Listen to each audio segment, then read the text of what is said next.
5 লাখ চাকমা আৰু হাজং সংস্থাপন সন্দৰ্ভত মুখ বন্ধ বিজেপি নেত্ৰীৰ কংগ্ৰেছৰ চকু এতিয়া বিজেপিৰ সম্পত্তিৰ ওপৰত কংগ্ৰেছক আমি আৰবান নক্সাল বুলি অভিহিত কৰিছো ৰাহুল গান্ধী দেশদ্ৰোহী বিজেপি দলৰ নলবাৰী জিলাৰ প্ৰভাৰী জুৰি শৰ্মা বৰদলৈ আজি এই মন্তব্য কৰে নলবাৰী জিলা বিজেপিৰ কাৰ্যালয়ত এক সংবাদমেল সম্বোধন কৰি জুৰি শৰ্মা বৰদলৈ কয় আমি তেওঁলোকক আৰবান নক্সাল বুলি অভিহিত কৰিছো কংগ্ৰেছৰ চকু এতিয়া বিজেপিৰ সম্পত্তিৰ ওপৰত 2006 চনত মনমোহন সিঙে কৈছিল ভাৰতৰ সম্পদৰ অধিকাৰ মুছলিম লোকৰ ভাৰতৰ সম্পদৰ অধিকাৰ ৰাইজৰ মাজত ভগাব এটা ধৰ্মক তুষ্টি কৰাৰ বাবে ৰাজনীতি কৰি আহিছে কংগ্ৰেছে আনকি মানুহৰ টেক্স বহাই হলেও সংখ্যালঘু লোকসকলৰ উন্নয়নৰ চিন্তা কৰিছে এতিয়া এলায়েন্সে নিজৰ সম্পত্তিৰ ওপৰত টেক্স আৰোপ কৰি নতুন প্ৰজন্মক পংগু কৰিব বিচাৰিছে আমি তেওঁলোকক আৰবান নক্সাল বুলি অভিহিত কৰিছো আমাৰ ভাৰতখনক বিচ্ছিন্ন কৰাৰ কাৰণে ভেনেজুৱেলা চাইনাৰ নিচিনা কিছুমান কমিউনিষ্ট কাণ্ট্ৰিৰ পৰা তেওঁলোকে কিছুমান উদাহৰণ লৈ পেলাই তেওঁলোকে নজিৰ বনাই ভাৰতখনক চলোৱাৰ এটা মেনিফেষ্টত দেখাব দেখিবলৈ পাইছো আৰু সেইকাৰণে আমি তেওঁলোকক ইণ্ডিয়া এলায়েন্সক আৰু বিৰোধী মিত্ৰজোঁট তেওঁলোকক আমি আৰবান নেক্সেলৰ আখ্যা দিবলৈ বিচাৰিছো আৰু লগতে আৰু এটা কথা ক'ব লাগিব যে তেখেত যিটো ৰাহুল গান্ধীৰ বাৰে বাৰে এটাই মন্তব্য যোনটো আমি মন কৰিবলগীয়া তেওঁলোকৰ উপদেশ দিয়া তেওঁলোকৰ এডভাইজাৰ চেম পেট্ৰলা যোনটো তেখেতৰ ৰাহুল গান্ধীৰ দেউতাককো পিতৃকো উপদেশ দিছিলে এডভাইজাৰ আছিলে তেওঁ আজি বাৰে বাৰে ভাৰতৰ যোনটো অখণ্ড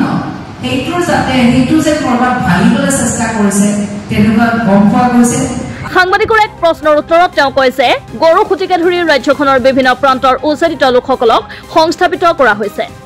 ঔষধৰ মূল্য বৃদ্ধিকে ধৰি অত্যাৱশ্যকীয় সামগ্ৰীৰ আকাশলংঘী মূল্য বৃদ্ধি ৰোধ কৰা সন্দৰ্ভত উত্তৰ দিব নোৱাৰিলে জুৰি শৰ্মা বৰদলৈ গৰু খুটিৰ গোটেই উচ্চাৰিত ৰাইজ যিখিনি ভূমিহীন ৰাইজ আছে তেওঁলোকক সংস্থাপন এতিয়ালৈকে দিয়া হৈছে আৰু যাৰ ঘৰৰ বোলে কাৰোবাৰ বৰপেটাত বহু বিঘা মাটি তাৰপিছতো গৰু খুটিত তেওঁলোকে চৰকাৰী মাটি বেদখল কৰি আছে তেনে ৰাইজৰ ওপৰত কি বিবেচনা কৰিব লাগে এইটো চৰকাৰে বিবেচনা কৰিছে মই দলীয় মুখপাত্ৰ হিচাপে আজি নিৰ্বাচন সময়ত এই কথাটোৰ উত্তৰ নিদিলেও হ'ব কাৰণ আপোনালোকে বেছি ভালকে জানে সাংবাদিক বন্ধু বান্ধৱীসকলে বেছি ভালকে জানে যে আমাৰ চৰকাৰখনে চবকে একে চকুৰে চাইছে আৰু গৰু খুটি বুলিয়ে নহয় য'তে য'তে উচ্ছেদ হৈছে তাতে ৰিছেটলমেণ্ট কৰা হৈছে ভূমিহীন ৰাইজক আৰু এইটো কোনো ধৰণৰ এটা অঞ্চলতে হৈছে বুলি নহয় বহু ক্ষেত্ৰত বহু জেগাত আপোনালোকে দেখিছে আজি বতৰপোৱা স্থানৰ ভূমি আমি বেদখলকাৰীৰ পৰা উচ্ছেদ কৰিছো আমাৰ বহুতো জেগাত এতিয়া এনেধৰণৰ বেদখলকাৰী বেদখলকাৰীৰ উচ্ছেদ কৰিছো আমাৰ অসমখনক ভৱিষ্যতে বচাই ৰখাৰ কাৰণে এইখন আমাৰ বিজেপি চৰকাৰখনে যথেষ্ট পদক্ষেপ লৈছে যিটো দাম বৃদ্ধি মূল্য বৃদ্ধিৰ কথা আমাকো চুই যায় আমাৰ ইয়াতে বহি থকা আমাক চুই যোৱা নাই বুলি নকওঁ আমাকো চুই গৈছে কিন্তু এটা কথা ইকনমিকেলি বা অৰ্থশাস্ত্ৰ জনা মানুহবিলাকেও ক'ব কাৰণ মূল্য বৃদ্ধিটো অকল এখন দেশৰ টকাৰ ওপৰতে নিৰ্ভৰ নহয় আমি যিমানে উৎপাদন বঢ়াম আমাৰ মূল্যৰ ওপৰত নিয়ন্ত্ৰণ সিমানে থাকিব আৰু সেইকাৰণে ভাৰতখন আমি প্ৰডাকশ্যনৰ ক্ষেত্ৰত উৎপাদনৰ ক্ষেত্ৰত বেছি গুৰুত্ব দিছে আমাৰ প্ৰধানমন্ত্ৰী ডাঙৰীয়াৰ প্ৰত্যেকটা কথাতে যুৱকসকলক আগুৱাই অনাৰ কাৰণে তেওঁলোকক যাতে আত্মনিৰ্ভৰ হয় আৰু উৎপাদনৰ ক্ষেত্ৰত যাতে আমাৰ যুৱচামে আৰু বেছি আগ্ৰহ হয় তাৰ কাৰণে আঁচনি আনিছে তাৰ কাৰণে বহুতো পদক্ষেপ লোৱা হৈছে আৰু মূল্য বৃদ্ধিৰ ক্ষেত্ৰত আমাৰ যিখন আন্তঃৰাষ্ট্ৰীয় হিচাপে যুদ্ধৰ লগত জড়িত আছে তেলৰ দামৰ ওপৰত জড়িত আছে সেইকাৰণে এটা কথাতে আমি ক'ব নোৱাৰো যে ভাৰতৰ মূল্য বৃদ্ধি কিয় নিয়ন্ত্ৰণ হোৱা নাই বুলি ক'লে আজি ক'ব লাগিব বহু ক্ষেত্ৰত নিয়ন্ত্ৰণ কৰাৰ চেষ্টা কৰিছে আৰু যেতিয়া উৎপাদনৰ বৃদ্ধি হ'ব আমাৰ ভাৰত আত্মনিৰ্ভৰ হ'ব তেতিয়া আমি ডিপেণ্ডেণ্ট বেলেগৰ ওপৰত ডিপেণ্ডেঞ্চটো আমাৰ কমি থাকিব আমি যেনেকৈ বেলেগ আন্তঃৰাষ্ট্ৰীয় দেশৰ মূল্যৰ ওপৰত আমি কিছুমান ক্ষেত্ৰত ডিপেণ্ডেণ্ট থাকিব লগা হয় যেতিয়া আমাৰ উৎপাদন শক্তিটো বাঢ়িব আমাৰ ডিপেণ্ডেঞ্চিটো কমিব আৰু আমি আত্মনিৰ্ভৰ হোৱাৰ কাৰণে এইকাৰণে চেষ্টা কৰিছোঁ ইফালে সংবাদমেলত অসম প্ৰদেশ বিজেপিৰ মুখপাত্ৰ দিলীপ শৰ্মাই পুনৰ কৈছে কংগ্ৰেছ দলে মাওবাদী দৃষ্টিভংগীৰে নিজৰ নিৰ্বাচনী ইস্তিহাৰ প্ৰকাশ কৰিছে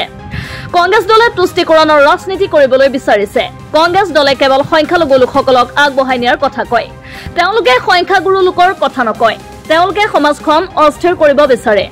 কংগ্ৰেছ দলৰ দেশ বিৰোধী নীতিক বিজেপি দলে সদায় বিৰোধিতা কৰি যাব বুলিও তেওঁ মত ব্যক্ত কৰে সংবাদ মেলখনিত।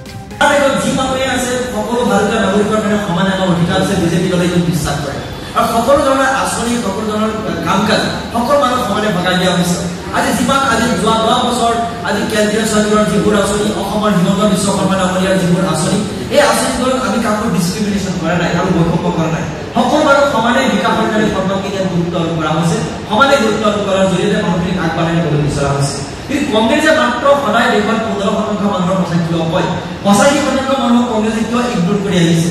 যিখন দেশৰ 85% মানুহ তেওঁলোকে ইগনোৰ কৰিছে, সংখ্যাগৰিষ্ঠতাৰ ধাৰণা তেওঁলোকে নস্যাৎ কৰিবলৈ বিচাৰিছে। সংখ্যাগৰিষ্ঠতাৰ যিটো ধাৰণা এইটো তেওঁলোকে নস্যাৎ কৰি সংখ্যালঘুৰ ধাৰণাটো তেওঁলোকে আগুৱাই নিবলৈ বিচাৰিছে। কিয় এইবিলাক কাম কৰিবলৈ বিচাৰিছে? মাত্ৰ